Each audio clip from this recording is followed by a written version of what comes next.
오늘은 양념이 촉촉하면서도 아작아작 씹히는 맛이 좋은 무말랭이 무침을 만들어 보겠습니다. 무를 이렇게 말리면 단맛이 농축되어 맛도 좋아지고 식이섬유소가 많아서 장 건강에도 좋고 씹을 때 식감이 좋아서 즐겨 먹는 밑반찬입니다. 깨끗하게 말린 무말랭이는 찬물에 빠르게 씻어줍니다. 오래 담가두면 단맛이 빠지기 때문에 3번 정도만 헹구듯 씻어줍니다. 이렇게 소쿠리에 담아서 씻으면 건지기도 편하고 씻기에도 훨씬 수월합니다. 물기가 빠지면 말린 무 특유의 냄새를 없애고 무말랭이를 불려주기 위해서 밑간을 해줍니다. 잡내를 없애줄 소주 100ml에 다시마 채수 100ml, 진간장은 1큰술 정도로 하고 조청 2큰술 정도로 해서 조물조물 묻혀줍니다. 무말랭이를 다독다독해 두었다가 골고루 잘 불 수 있도록 중간에 한번 뒤집어 줍니다. 불리는 채수의 양은 무의 상태에 따라 조절하고 30분에서 1시간 정도 불리면 아작아작하게 식감이 좋습니다. 이제 고춧가루를 불릴 채수를 만들어 보겠습니다. 대파 1대, 양파 반개, 고추씨 1큰술을 넣고 은근히 끓여줍니다. 팔팔 끓고 채수가 우러나면 불을 끄고 중간 정도 식었을 때 다시마를 넣어서 1시간 정도 우려줍니다. 이 채수는 다시마의 감칠맛과 채소의 은은한 단맛이 있어서 무말랭이 무침을 하면 맛을 훨씬 고급스럽게 해줍니다. 이건 무말랭이 무침에 넣어줄 시래기입니다. 무말랭이 무침을 할 때 보통 고추잎을 많이 넣는데 오래 두면 쉬어지기도 하고 고추잎 특유의 냄새가 날 수 있습니다. 고추잎 대신 무청 시래기나 가을에 쪽파를 말려 두었다가 무치면 훨씬 풍미가 있고 맛있습니다. 시래기는 팔팔 끓는 뜨거운 물에 살짝 데친 뒤에 뜨거운 기운이 사라질 때까지만 잠시 둡니다. 차가운 물에 깨끗이 씻어주고 물기를 최대한 제거해 줍니다. 시래기를 가지런히 놓고 너무 부드러운 잎부분과 거친 줄기 부분은 잘라내고 무말랭이와 비슷한 길이로 잘라줍니다.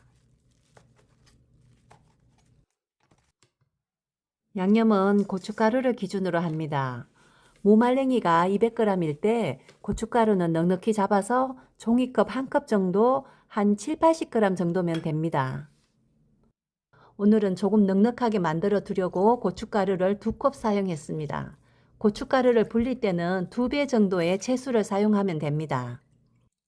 고춧가루 2컵에 불리는 물은 3컵 정도 넣고 농도를 보면서 나중에 나머지 물로 조절합니다. 여기에 액젓 50ml, 진간장 30ml, 집간장은 20ml, 생강가루는 2분의 1큰술 정도,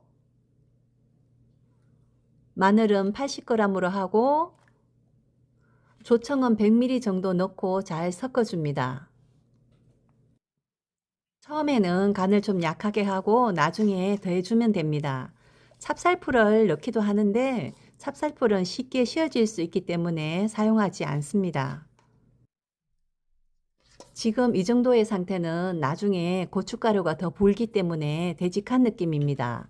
남은 채수를 조금씩 넣어가면서 농도를 조절하고 고춧가루를 충분히 불려서 입맛에 맞게 단맛과 짠맛을 추가해서 간을 맞춰줍니다.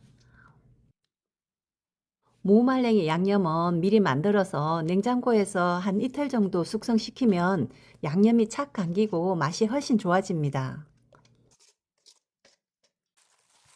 무말랭이를 30분 정도 불렸는데 채수를 거의 흡수해서 아작아작하고 달큰합니다.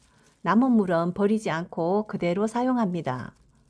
여기에 준비한 시래기를 넣고 양념을 조금씩 넣어가면서 무쳐줍니다. 무말랭이 무침은 뻑뻑하게 만들기보다는 촉촉하게 무치는 것이 좋습니다. 촉촉해야 입에 걸리는 느낌이 없고 먹을 때도 거칠지 않고 맛있습니다. 양념을 조금씩 넣어가면서 내가 좋아하는 질감이 나오도록 만듭니다.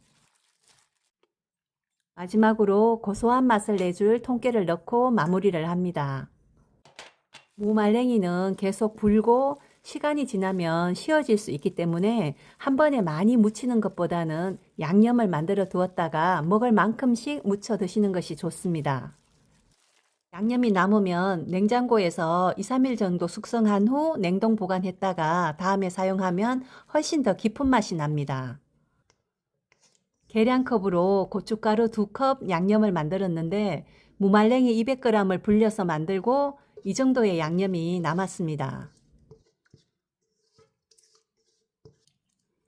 오늘은 촉촉하고 아작아작 씹히는 식감이 일품인 무말랭이 무침을 만들어 봤습니다.